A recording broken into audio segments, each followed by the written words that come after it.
Just about the gayest couple in detective fiction are Nora and Nick Charles. Nick Charles is really the detective, but Nora makes a beautiful and able assistant. You'll hear all about the Charles family when you listen to The Adventures of the Thin Man every Friday beginning January 8th over this station at 8:30 p.m. Eastern War Time, and for the Pacific Time Zone at 9:30 p.m. Pacific War Time.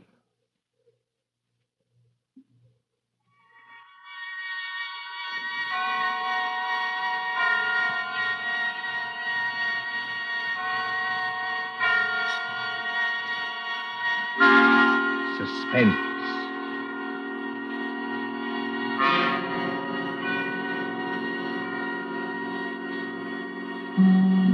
Tonight, Columbia brings you as guest stars two deaf players from the movie lots of Hollywood, the stages of Broadway, Miss Alessa Landy and Mr. George Coulouris.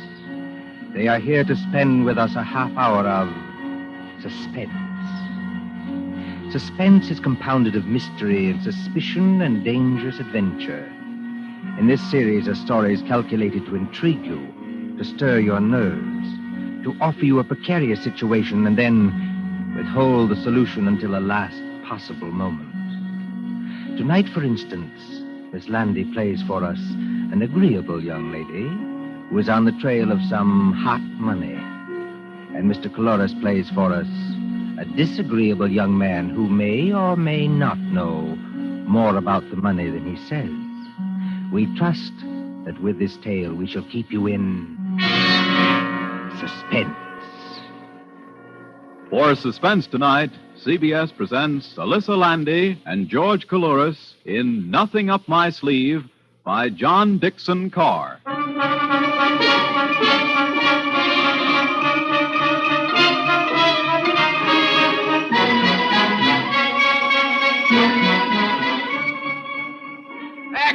Extra, read all about it. Shark Morgan caught. Extra, read all about it. Shark Morgan caught. It's New Year's Eve, remember? Times Square is celebrating. The fiery lights flash no longer, but the crowds are still the same. Thronging, jostling, singing, drowning out a voice at the street corner when it says, Fatal gun battle at Jamaica. Read all about it. Fatal gun battle at Jamaica. Read all about it. But would that cry perhaps reach as far as a large and sedate country house some 20 miles from New York? Out there, the earth is sealed up with snow. The white pillars of the house rise up high and ghostly against it, showing no outward lights. A lonely house, this mansion in Fir Woods. Just the place for a murder, I've always said. Wouldn't surprise me either. These Ralphs are a funny lot. And alone in that house tonight, apparently alone, is a man practicing shots in a billiard room, a long and paneled room at the back of the house. Now, look at Mr. Derek Rolfe, as tall and lean and well-tailored as ever. Many people don't like him. He's a little too supercilious, a little too sure of himself, too suggestive of the lifted lip and the glazed eye. There he stands in the billiard room, under the snow-covered skylight, leaning over the green cloth under brilliant lights when... Huh? Just a moment, please. Good shot. Yes, come in. Excuse me, Mr. Rolfe. Oh, not at all. Hey, wait, aren't you Miss... I'm Dorothy Dale, your aunt's social secretary. Surely you remember that. Oh, of course. Forgive me for forgetting your name. You surprised me, Dorothy. Yes, I thought I surprised you a little. No, I mean you surprised me by being in the house at all. Why? Why? Well, this is New Year's Eve. Shouldn't you be out getting drunk and blowing cardboard horns and doing the other fantastic things that people do? I haven't much heart for that tonight. Please, don't become emotional, Dorothy. I detest emotion. If you're shivering, go over by the radiator. Mr. Rolfe, may I ask you a question? Of course. Did you ever feel sick at heart? Huh? Physically sick, I mean, so that your insides turned over and you couldn't get your breath and... Did you? No, I can't say I did. May I move you aside for just a moment? Thank you. Not bad. Can't you guess why I came here to see you tonight? No. Because I'm in terrible trouble, Mr. Rolfe. Desperate trouble. And I think you can help me. I can help you. How? For one thing, you're making quite a name for yourself as a lawyer. Yes, that's what others have told me. And for another thing, do you know a man named Shark Morgan? Shark Morgan. Shark, did you say? Mm-hmm. Shark Morgan. No, I'm sure I've never heard that name before. You ought to know him. He's a little dark-faced man with most of his upper lip cut away in a knife fight so that you can see all his teeth. That's why they call him Shark. Oh, he sounds like an unpleasant-looking person. He is, or was, a ghastly-looking person. You don't know him? He's not a client of yours? No. I don't believe you. Just a moment, Miss Dorothy Dale. I must put down this cue and say a few words myself. Please do. I don't want to be offensive to you, but it seems to me that for a paid employee of my aunt, practically a servant, you're taking a great deal on yourself. If you're trying to hurt me that way, you're succeeding. But go ahead. You come to me at 11 o'clock at night. You come rushing into this billiard room. Oh, observe, I call it a billiard room, though this is actually a pool table. Just as everything in life gets its wrong name. I entirely agree. Yes, but you agree about what? That everything gets its wrong name. Honest men are called thieves, and thieves are called honest men. Would you mind explaining that remark to I me? can explain it very easily. I'm engaged to be married to Jerry Winton. Well, Don't say you don't know who Jerry Winton is. He was in college with you. I played on our extremely second-rate baseball team with him, yes. You never liked him, did you? Liked him? I'm afraid I never noticed him. Jerry Winton works at City and Provincial Bank on 51st Street. He's a teller there. Does that mean anything to you? No. You see, it's not my bank. I was at the City and Provincial Bank yesterday afternoon. Yesterday afternoon, Mr. Rolfe, just before closing time. It was a dark day, and the lights were on. There weren't many people in that big marble hall. I went up to Jerry's window, if that's what you call it.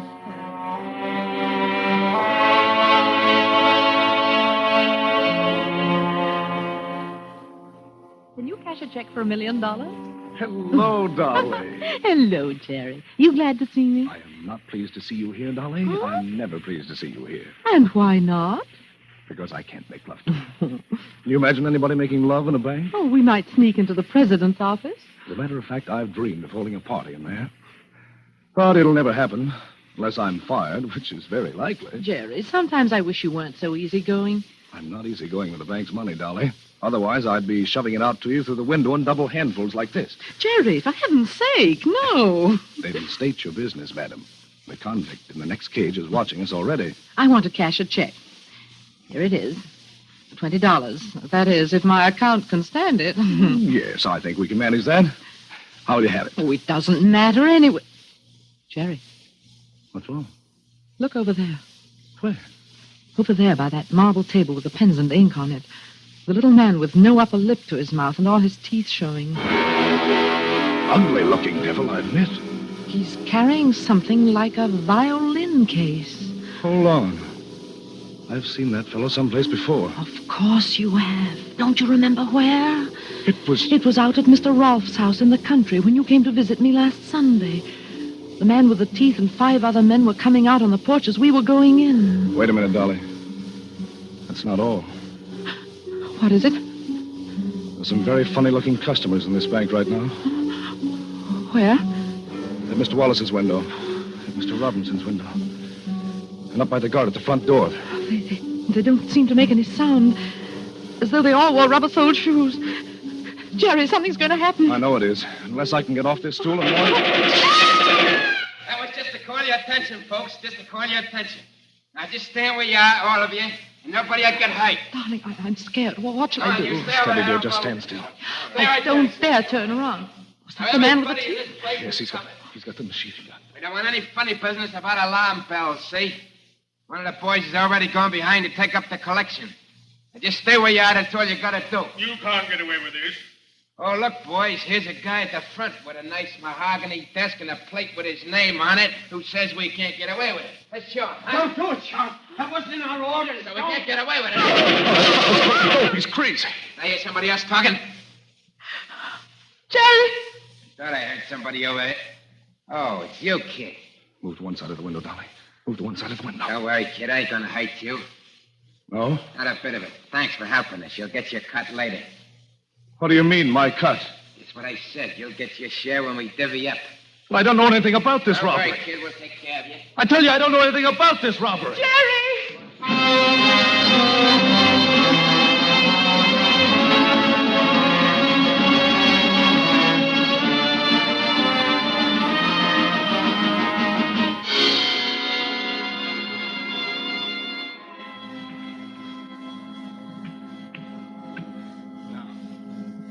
Six ball in the end pocket.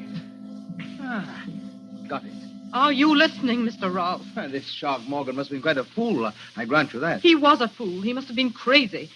But they've held Jerry at police headquarters just the same. Well, that's very unfortunate if he's innocent. You know he's innocent. I'm afraid I don't know anything about it. Don't you even know what happened today? Haven't you read the newspapers? No. The police trapped that whole gang in a Long Island farmhouse. There was a gunfight. Oh, is that so? Oh, no casualties, I hope. You hope? I must tell you again, Dorothy, don't be emotional. I detest emotion. The whole gang were killed, every last one of them, including Shark Morgan. So there's nobody to talk, nobody to tell. But As you were saying? they didn't find the money. What money? The stolen money. $88,000 taken from that bank, and yet the police can't find a cent of it. Shall I tell you why, Mr. Rolfe? Because it was passed on to somebody else for safekeeping. Oh, passed on to somebody else. That's what I said. Well, perhaps your friend Jerry Winton could tell us where it is. That's what the police think. Oh, can you imagine what he's going through tonight? Oh, it's not a pleasant way to spend New Year's Eve, I admit. Excuse me. But, after all, the late Shark Morgan did accuse Winton. Now, if he isn't guilty, why should Morgan accuse him? Meanness. I don't think I understand. Meanness. The sort of meanness that some people call a sense of humor. Morgan saw Jerry in this house. Oh, be careful, young lady. That's an actionable statement. I've already made it to the police, thanks. Oh, and did they believe you? No. They're a very intelligent crowd down at Center Street. And after all, your story isn't very credible. Why not? Well, Shark Morgan sees your friend Winton, sees him for perhaps 10 seconds coming out of this house, and then accuses him of complicity in a bank robbery. Now, is that very likely? Yes, very likely. If somebody put him up to it. Again, I don't understand you. Somebody deliberately told Morgan to accuse Jerry and get him into as much trouble as possible. Tell me, Mr. Rolfe, why do you dislike Jerry so much? Now that you mention that fellow, I can recall who he is. Thanks for condescending to. Yes, indeed. Why, he was the man in our class voted most likely to succeed. Now, let's see. Where did you say he is tonight? He's just where you put him. You're trying my patience to the very limit, young woman. And out in a Long Island farmhouse, there are 5 bodies full of bullet holes. 5 men who'll never speak again. And somewhere else, maybe not very far from here, is the man who engineered the whole robbery. Planned it and staged it and got his accomplices killed. My goodness, he must have supernatural powers. No Dorothy. witnesses, nobody to testify. Oh, if I could only find the money. $88,000, I think you said. I could only find the money and prove who had done it and prove Jerry innocent and just for 1 second get past that devilish smug mask of yours that's driving me. Anything wrong, Dorothy? No. No, nothing at all. You've been following me round and round this table. Have you been looking at something? Only admiring your billiard room, that's all. Oh, you haven't been looking at the suitcase, for instance? Oh, well, a suitcase. Look, over on the bench under the cue rack. The suitcase that contains legal papers. I hadn't even noticed it. Mr. Rolfe, Yes, Dorothy? I'm afraid I've taken up a lot of your time and not done myself any good and made something of a spectacle of myself. Frankly, young woman, you have. Well, if you won't help me, you won't. And that's that. If you don't mind, I'd like to go now. And suppose, my dear, I didn't choose to let you go. But why? Why shouldn't you? What harm can I do? Now, who was it? Was it Meredith who remarked that the last thing to be civilized by man will be woman? I think it was, yes. And, and a slanderous woman can do a great deal of harm. But I haven't done you any harm so far. We're have all I? alone in this house. There's not even a servant here. Now, if I chose to get between you and the door like this... Keep away from me. Oh, I'm not coming near you, Dorothy. I'm merely standing between you and the door. Now, I suppose you realize that I could turn very nasty if I like. What are you going to do? Do? Well, I'm going to open the door for you like this. I'm going to say, God bless you, my child, as befits a New Year's greeting. I'm going to show you out and wish you good night. Would you don't mind? Mind? Certainly not. You've got something to hide, haven't you, Mr. Rolfe? No. Nothing, young woman, that I can't hide. Good night.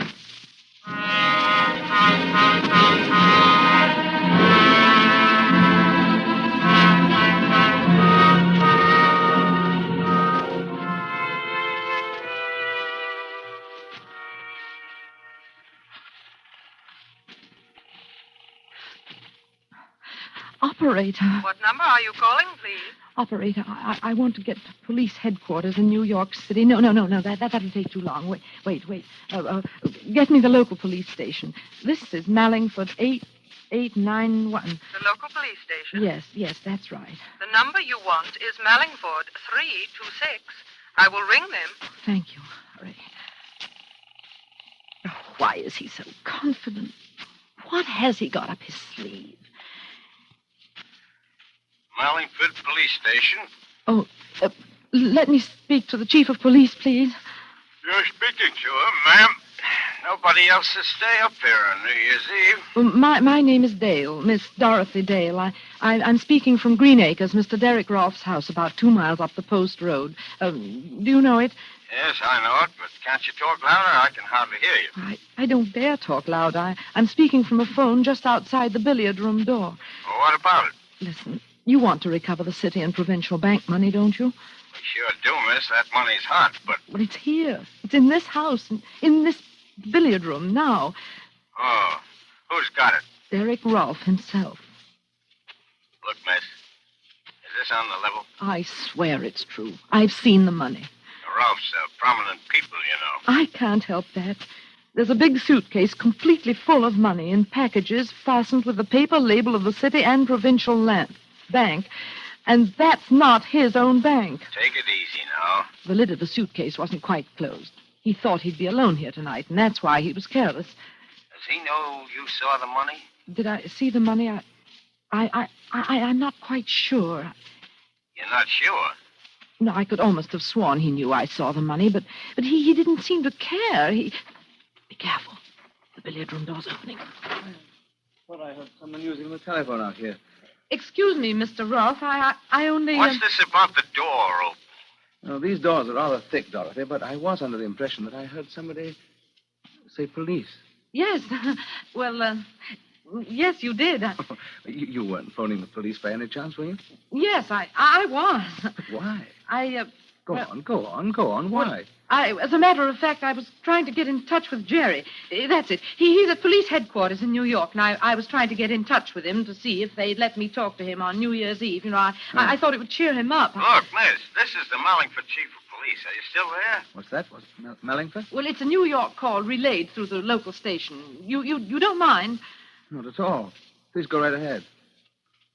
Oh, by the way, What? I don't think you'll find that money, young woman. Good night. Listen, miss, are you still on the end of the wire, or aren't you? Yes, but I couldn't talk to you. He was here. Who was there? Derek Rolfe. He said I'd never find the money. You mean he admits he's got it? Well, no. He just smiles and smiles. He's got some trick up his sleeve. I know it. Oh, it'll have to be a good one. Please never mind that. Can you come over now? Oh, all right, miss. I'll take a chance. Who else is in the house with you? Nobody. I'm all alone with him. What are you going to do if he tries to light out with the money? I don't see what I can do. That's all the more reason for you to get here quickly. I swear you'll find the money in that billiard room. Only hurry.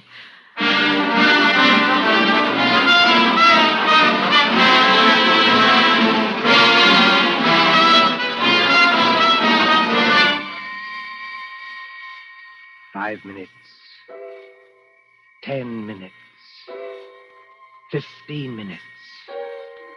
It can seem a very long time to a waiting girl crouching in a cold and dim-lit hallway outside a closed door, hearing only the clicking of billiard balls and watching, wondering, and praying until... Miss Dale. Miss Dale. This way. Shh. Miss Dale. I'm Joe Hollister, chief of police. Yes, I recognized your voice. The front door wasn't locked, so I just walked in. I hoped you would. I didn't want to leave here. Has Mr. Rolfe come out of that room since you talked to me? No.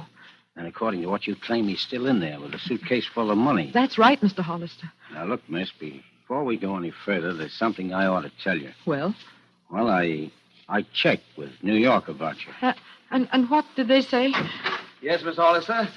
And what did they say about her? Mr. I'm Rolfe! rather interested in knowing that myself. So you could hear everything through that door? Of course I could hear everything through the door, including your conversation with our friend, the chief of police. Good evening, Mr. Hollister. Good evening, Mr. Rolfe. This young lady says that... I know what she says. Will you come into the billiard room, please? Both of you? Oh. Thank you. Just what trick are you up to now? Trick? You talk of tricks. Now, just a minute now. Take it easy. What I want to know is where's this suitcase Miss Dale was talking about? There it is. What, you mean that empty suitcase on the bench beside you? Empty suitcase? Yes, that's what I said. It wasn't empty when I left this room. Chief, do you mind seeing for yourself? Well, it isn't empty. It's empty now, miss. Hollister, it would gratify me to clear this matter up here and now. It'll gratify me, too. I'm tired of this slanderous nonsense, and I mean to end it. This young woman told you that I had, what was it? Some $88,000 in this room only a few minutes ago. I still say you had. Curb your temper, please, while I ask you some straight questions. Can you do that? You better answer him, miss. All right, I'll try. Did I or did I not leave the billiard room at any time? No, you didn't. Good. Well, there's only one door and no window. Only a skylight covered with snow. So I didn't leave that way, did I? No, I suppose you didn't. Therefore, unless you're lying, the money must still be in this room. Yes. Then where is it? I don't know. You must have hidden it someplace. Where? I'm afraid Mr. Rolfe's right, miss. Take a look around you. One pool table. Comes apart so you can examine it. One radio. Go on, examine that, too. One overhead light, one standing lamp, one bare bench, one rack of cues, one rack of pool balls. Now, that's everything. Now, can you tell me where I could hide enough money to fill a suitcase? No, I can't. It's impossible, miss. The stuff's not here. It must be here. It's either here or else. Or else what? Or else it vanished. Oh, Mr. Hollister, haven't we had quite enough of this? Yes, I guess we have. Now, look here, Miss Dale. I like the way you talked, and I thought you were talking straight. Will you just tell me why you tried to string me along like that? You know, I think I can tell you, Chief Hollister. I wasn't exactly asking you, Mr. Rolfe, but... Well, go ahead. You know, perhaps, that she's engaged to a man who's mixed up in the city and provincial robbery. He was not. It was neither a very clever nor a very far-sighted attempt. I'm inclined to think that she'll not have a job when my aunt returns. But as I say, it was a case of any old attempt to shield Jerry Whitcomb. Did somebody mention my name? Jerry! Oh, Jerry. Kid, steady. I'm alive. I'm not a ghost. You needn't dive at me like But that. how did you get here? How did you get away? I was trying to tell you, miss, when our host butted in. The DA is convinced your young man had nothing to do with this. That's right, Dolly. And I thought I'd better come out and take you back to New York with me. I was never so glad to see anybody in my life. Put your arms around me. I don't suppose you'd mind if I picked up this cue and went on practicing. Let's try the 8-ball all the way down the table. Come on, Dolly. It'll be New Year's in a few minutes. There's nothing to worry about. There is something to worry about. He's got the money, the whole $88,000. I know it. I'm sure of it. Only we can't find it. It's hidden somewhere in this room. As I said before, haven't we had just about enough of The this? chief of police there won't believe me, but it's true. I've heard a lot about that money myself. I'll bet you have, son. For nothing but hot money, hot money, hot money, and where is it, where is it, where is it, until I thought I was going off my nut. If I could prove Derek Rolfe had anything to do with this, I'd...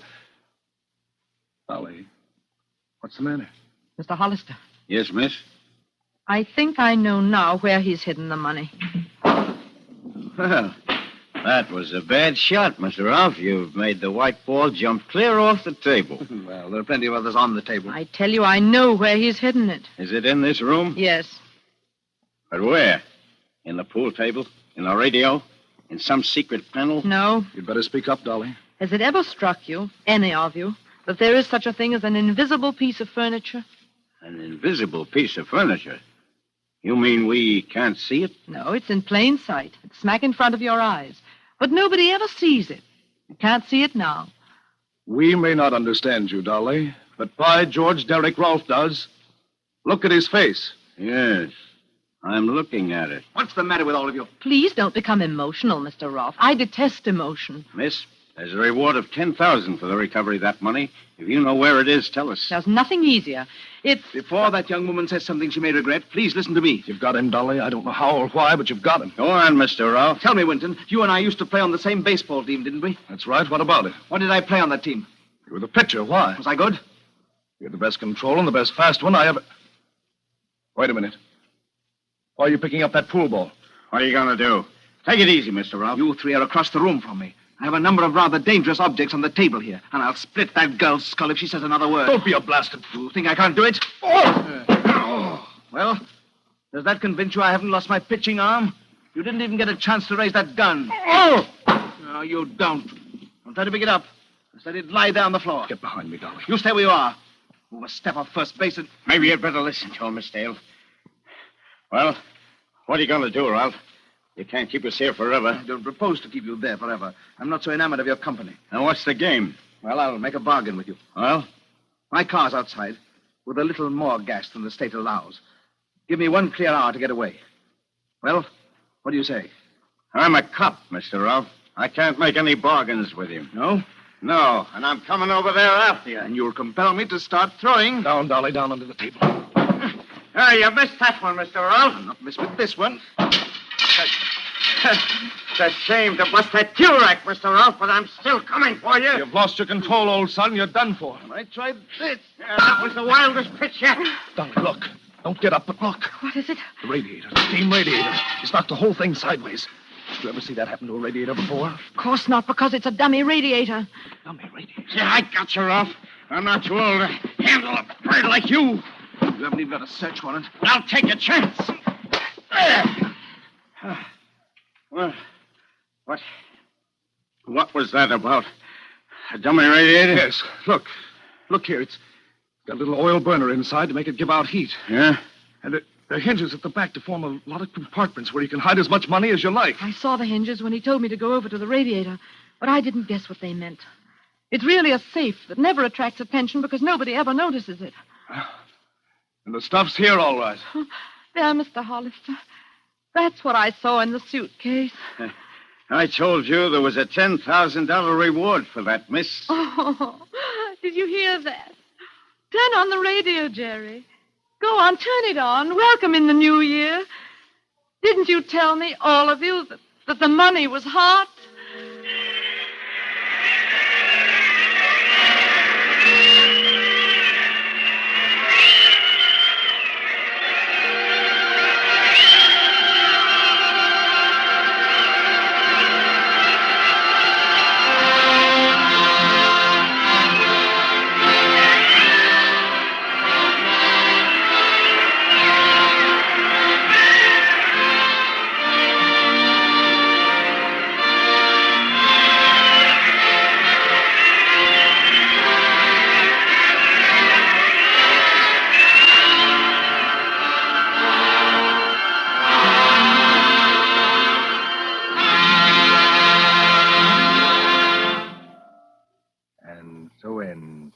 Nothing Up My Sleeve, starring Alyssa Lundy and George Coulouris.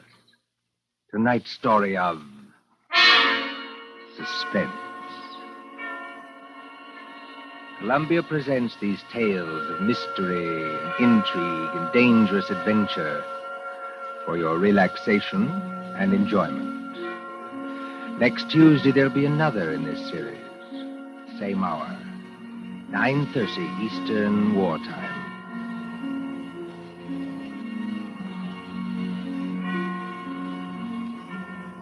William Spear, the producer, John Dietz, the director, Bernard Herrmann, the composer, conductor, and John Dixon Carr, the author, are collaborators on Suspense.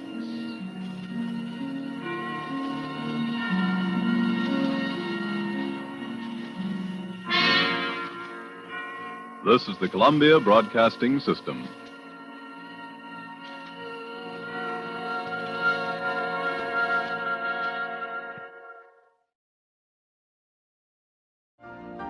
You've been listening to the OTR Gold Network. Find more classic radio at otrgold.com.